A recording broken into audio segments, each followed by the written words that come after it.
Hello ladies and gentlemen and welcome back to Fallen London. Today we're going to be carrying on with July's exceptional story, Dernier Cri. We have two choices. We can either go back to the Abreo or we can go to the university. I feel we should go back to the Abreo and see what sort of information we can find out there. Books have appeared on many workbenches, ancient Greek classics, obscure philosophy, and recent developments in chemistry. It seems your workforce have committed to a scholarly mindset. And the first thing we're going to do is get drunk with the tailor. An old seamster lingers by the door. "You thirsty, milady?" The question is casual, but his look is heavy with meaning. Oh, why not? Let's go. The old timer leads you through Vale Garden to the Lamb and Flagellant, where he secures a table by dislodging the paralytic bruisers stretched out upon it. They continue to snore on the floor.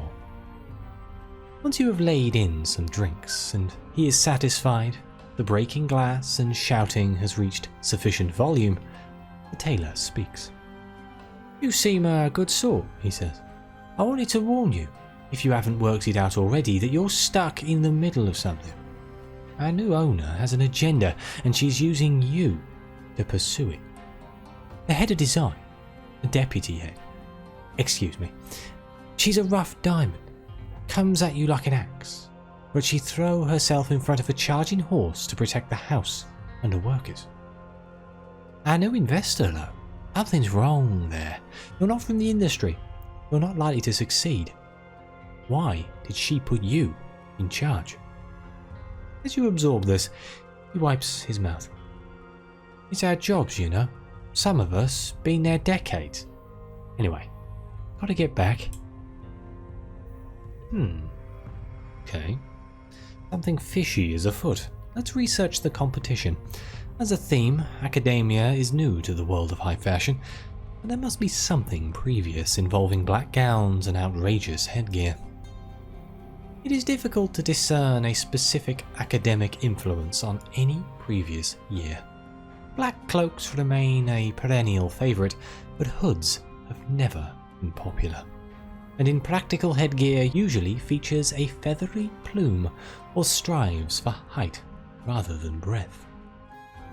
The closest thing you find is a fringe Polish design house favouring square olive hats, whose models strike a pose more suited to a melodramatic tableau. We can talk business with the Persistent Prognosticator. Is this going to use up some of my time? I think it will, but why not? Let's see if we can find more information. Yaha! Innovation! Abreo makes such good use of the unique materials the Neathy provides. They don't last long in the sun, of course, but these garments are for audience chambers and ballrooms, not the seaside. Her eyes turn thoughtful. We all have our place in the order of things, from empress to seamstress, and we must dress accordingly. Okay, that didn't use up any of my time, which is quite good, I suppose. Let's consult the deputy head on the academic theme. Does she admire the ivory tower? The deputy head does something with her tongue and narrows her eyes. We could do something with this one. Authority and wisdom are attractive characteristics.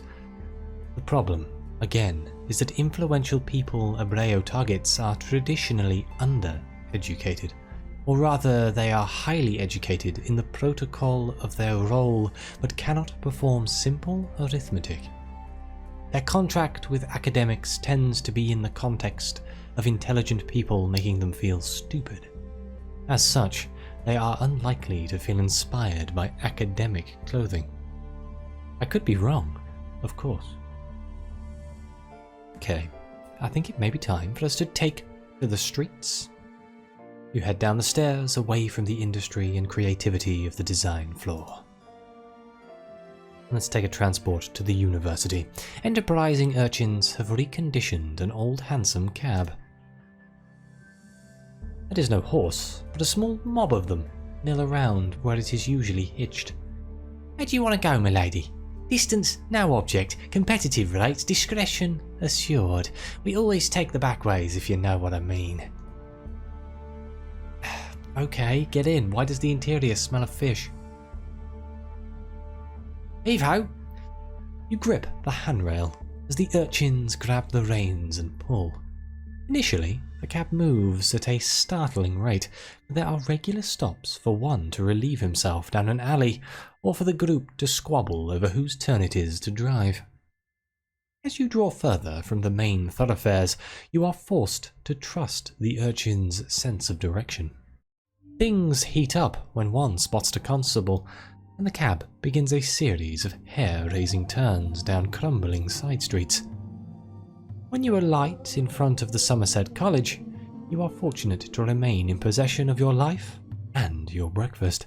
We gained a tale of terror. Well, let's check in on fashion around the university. Academics are not typically renowned for their dashing dress sense, so we can either investigate the benthic style. You can see a few curious characters walking the halls. We can study the Somerset style. They won't even let you in without the correct jacket, or we can invite ourselves to a student party. This is where you will find them at their most expressive. And that's going to cost us a bottle of Moral Ways 1872 and a hedonism check that I have 100% on, so let's go there. A group of students has commandeered a gatehouse rooftop. Wine and honey passes freely from hand to hand, and many have already reclined to stare at the false stars. Your contribution to the supplies buys you an instant acceptance into the group. You have leisure to study their attire as you listen to ill-informed opinions on antiquarian equivalents and the writings of Thucydides. Perhaps because of the warm evening and the cover afforded by the roof, the gathering has a rakish quality, more familiar from Vale Garden salons. One fellow has made a startling choice to wear his waistcoat without a shirt. A young lady is wearing said shirt instead of a petticoat. This is a long way from the black gowns billowing below. Okay, well, let's go back to normality, shall we, and investigate the benthic style. You find a comfortable spot in the quad and observe the faculty and students of Benthic College as they pass by. Informality distinguishes them from the rest of London. Many have loosened their ties, and one woman's skirt hem has been raised almost to her knee. Most striking are the college's non-human residents. A clayman clumps along in an ill-fitting peacoat. A daring scarlet lining blazes from the train of a passing nevertheless. One or two lecturers sport leather pouches on the elbows of their jackets. A local affectation, or does it have some function in the laboratory? Let's see how that compares to the Somerset. You request a visit to the chapel. Your devout approach opened doors, and you were able to settle in a pew to watch the great and the good of Somerset drift by. Although no choir of angelic children is currently performing, such an accompaniment would perfectly complement the picture of Somerset students and faculty. High collars and gleaming shoes are the order of the day, and the range of muted ties clearly hold some significance. You're about to leave when a scuffle breaks out. One student objects to another, leaving the lowest button of his waistcoat undone. The incident flares into such a heated exchange that you wonder what else is simmering around these halls. Moral of the story, make sure you do up all your buttons. I have one left.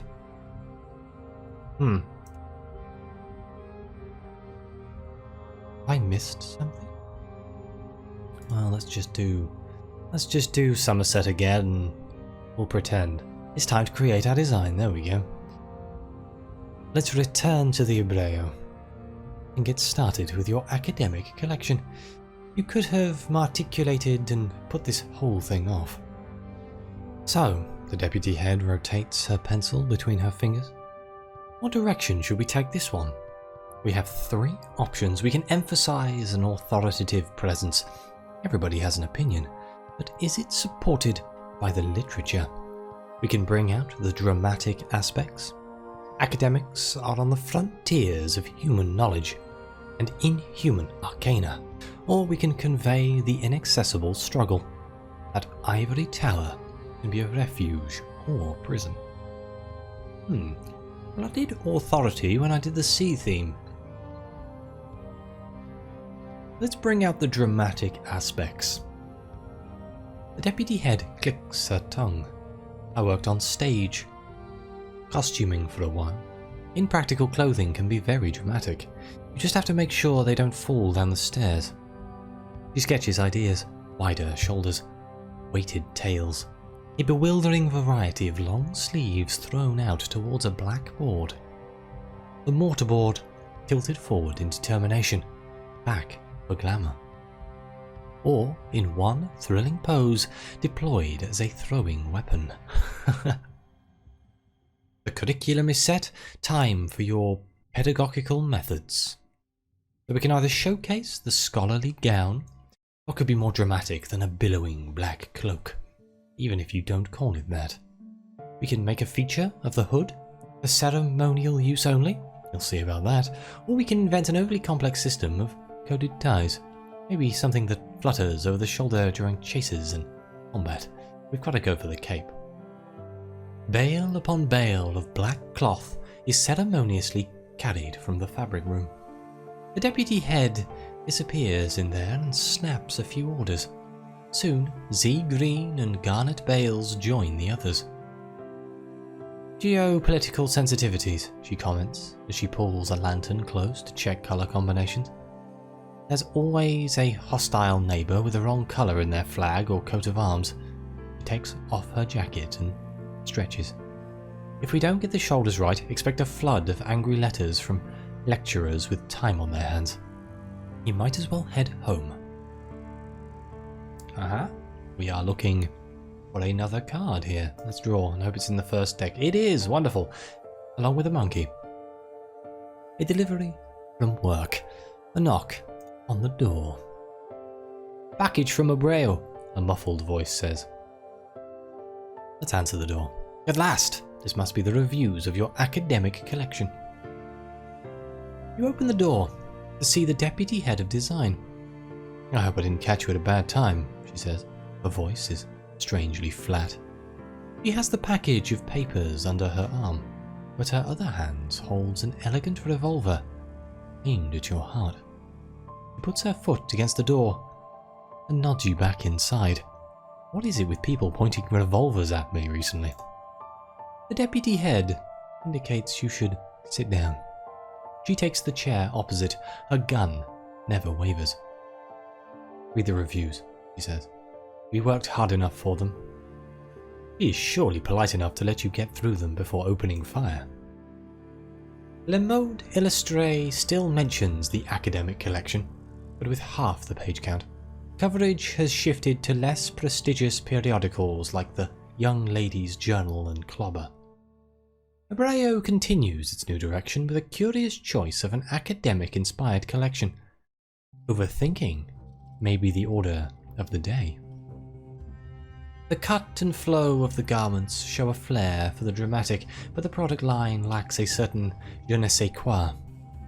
Unsurprisingly, the scholastic gown takes centre stage in the collection, reimagined with such vigour that key intellectuals from university circles were clearly involved. It's a small shift in emphasis, the deputy head says. Abreo's reputation has become tarnished. It's not beyond redemption. We could return to form with the next collection, and all would be forgotten. But we are not going to do that with the theme of lunch. I want to know, are you working with her, or are you an innocent scapegoat?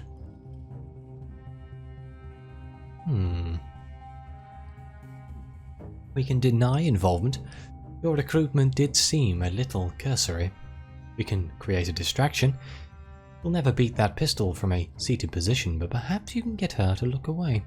Or, if we were a midnighter, which I want to be but am not, we could have made the secret signs of St. Joshua. She has handled the situation like a professional. Is she one? I think I'm going to deny involvement. because I have no idea. Careful to make no sudden moves, you explain the circumstances of your recruitment and your meeting in the Westminster. The deputy head locks eyes with you for 6 or 7 seconds, and she lowers her pistol. Alright, that does sound like exactly how she works, although I'm surprised at the sheer audacity of picking a stranger off the street. I'd better fill you in. Conversation proves easier without the imminent threat of a bullet. We can listen to the background. I don't know if you keep up with surface politics. The southern part of Africa has been unstable since London fell. With the decapitation of British forces, the Germans made slow but steady territorial gains. Matters have come to a head at the Transvaal Republic, where the descendants of Dutch, German, and Huguenot settlers exert prior control. They believe in a hierarchy of being, in which white Christians like themselves are superior to the indigenous people of Africa. Now, the region is sliding into war, and many interests are represented. This is all very interesting, but what does it have to do with a London courtier house? Well, let's learn the secret. When direct methods fail, we resort to the indirect. Abreo garments have one unique feature: Neathy fabrics. What is not widely known is that these fabrics can be used for suggestion. Our agent on Polythreme plants instructions at the weaving of whisper satin. The material is shaped into garments here and delivered to leaders on the surface. Every night, as they sleep, their wardrobe whispers to them. Weeks later, when they make a strategic decision, one choice just feels right. They don't know why. Puzzle damask has a more direct, hypnotic effect, but the precision required in its tailoring is extraordinary. These workers often end up in the royal bath. I've been working to undermine the Transvaal Republic for years. Through monarchs and generals, a jacket here and a state gown there, and the balance of power shifts. But they have found me out, and they have sent her. You cross to the window. A phaeton is waiting outside. The horses are restless. They sent her. But the prognosticator is not a genuine investor. The Persistent Prognosticator is an agent of the Transvaal Republic. He is attempting to neutralize Abreo through economic means, with a smile and clean hands. If we produce that third collection, the house's reputation will be destroyed, our surface sales will stop, and she will have succeeded. But she owns Abreo outright, or close enough, so I have to follow her instructions. The deputy head of design looks up at you. I have a mind to produce one more item off the books. Care to pull an all-nighter with me? Well, you can't let her work unsupervised. Your cab clatters off in the direction of Vale Garden. Abreo's design floor is silent. The benches and shelves revealed only in isolated pools of lantern light. The deputy head brings lighting from the fabric room and picks up her pencil. I procured some very potent satin for this situation. We'll only have one shot at this though. Gives you a sharp look. You do want to save this place and the people who work here, right? So who could we target for the most effect? So we can either target a head of state, go straight to the top, a general, the military are very direct, or a religious leader. Charisma and faith are potent tools. I think I'm going to go for a religious leader. Perfect, if we can pull it off. The deputy head taps her pencil against her teeth. Religious auditors are particularly suggestible to whispered phrases. She begins to sketch long, lazy strokes which deepen into flowing robes and grand collars. She adds hands in reverential gesture and eyes which are a little more open than is comfortable. We can't take inspiration from London, Vickers, he says. Those people have no flair, It's all about how we deliver. Did you hear something? The deputy head looks around. You had not previously noticed how many mannequins there were on the studio floor, but they stand there unmoving in complete silence. That's my imagination. What should we make? We can either make pajamas with reinforced knees for all that bedside praying. We could make boots. Good ankle support surely helps with voice projection during sermons. We can make a corset, something that can be tight-laced. Suffering is good for the soul. Or we can quietly sabotage the project. Maybe you don't want to save this place and the people who work here. You know, corsets are something that I don't really associate with religious leaders, but sure, why not? Deputy head nods. Very intimate. Getting the boning right without a fitting will be the tricky part. I think we have our lucky client's measurements on file already. Let's hope they haven't switched to a schedule of heavy lunches. You cut, pin, and steady as directed. After a few hours, the rough shape is complete and assembled on a mannequin. The deputy head steps close to peer the stitching and back to examine its lines. He hums something, completely absorbed. Please don't move. The voice has a distinctive accent. I'd hate to ruin all that hard work with blood splatter. You look up to see the Persistent Prognosticator a few steps away. She has a pistol too, pointed at you and the deputy head. Not again. What is it with the pistols? Well, is it true? Is she really an agent of the Transvaal Republic? Well, of course I am. Did you truly think I came to this benighted hellhole because it was somehow lucrative? Because of your fancy fabrics? I came to put your little dressmaking business out of action, and I would have done it painlessly and bloodlessly, and been on my way if you hadn't got creative. You smell something familiar. Dust on the lantern. Well, what do you intend to do? A shot won't put you down for long. I thought I had already done it by advertising those terrible collection themes. I can hardly believe you took them seriously. What were you going to do for lunch? A hat shaped like a cake? No.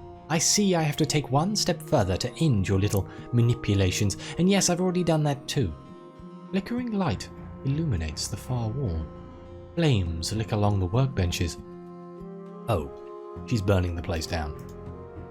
Almost imperceptibly, the deputy head drifts away from you. She turns, letting her hand slip out of sight behind her. Bales of fabric ignite like angry candles. Let's ask her why. Little fires gleam in the prognosticator's eyes. We have created something very special in the Zuid-Afrikaanse Republiek. A model of upright and moral government. No one may vote who is not devout. Every man and woman knows their place in the chain, and it preserves and sustains them. She looks at the deputy head and wrinkles her nose. The vault will not allow our values to be tainted or our land be taken by the Germans or anyone else. We have the diamond mines now, the gold mines. We have the power and the right. We have the... You feel, rather than see, the deputy's head's arm flick forward. The scissors impale the prognosticator's hand, and her gun falls from her grasp. Good shot. The prognosticator howls in rage and pain, staring at the new stigma in her palm. A shelf collapses, blazing catalogues scatter across the floor. So we can either tackle her, the place will be an inferno within a minute, you can't have her picking that gun back up, or we can dispose of the gun. The place will be inferno within a minute, you can't have her picking that pistol back up. Let's dispose of the gun, I'm getting a little fed up of guns. You dive for the gun. The prognosticator throws herself at you. Her face is inches away when the deputy head barrels into her and shoulders her against the burning workbench. You whip the gun away towards the far corner. The two agents get to their feet. The prognosticator lunges, but the deputy head sidesteps and strikes. A rain of blows keeps the prognosticator staggered until she's in position. Then one almighty kick sends her crashing through the doors to the loading platform and into the void. She drops from view. The deputy head grips the support chain and looks down. Now you're stuck down here with us, my friend, he breathes. How does it feel? You turn back to the studio. The fire closes in on your collections. Oh no. Smoke billows through the studio. Fire encircles you. The deputy head gropes towards the exit. Come on, she yells, coughing and staggering. You only have time to save one thing from the flames. What will it be? I can either save something from the Z-Fairing collection, a piece that fits under your coat perhaps. This will give you a unique item which is respectable and watchful. Save something from the academic collection. It'll be difficult to argue with when you wear this. Or we can save our final item. It means something, and it could change everything. This will give you a standard reward, but could change things on the surface. Or we can grab as much fabric as we can. Never did get around to doing a full inventory. This reward scales with the success of your collections and could be higher than usual. This is actually a very tough choice to me because I kind of want to save something from the Z-Fairing collection. But I think I'm going to save the final item because it may be the most interesting story. And then everyone else can let me know what I missed out on. You find the newly unemployed deputy head of design leaning on a wall outside around the corner. The prognosticator's body lies motionless, splayed and twisted. The deputy head looks at what you have in your hands. Her mouth twists into a grin. Damn, she says. Well done. I'll arrange for its delivery. She sniffs the material. I air it for a day or two to get the smoke out. She takes off her jacket and wraps it around your all-night masterpiece. A pleasure working with you, my friend. Here's a little fabric for you to practice on. Let me know if you want to open a courtier house.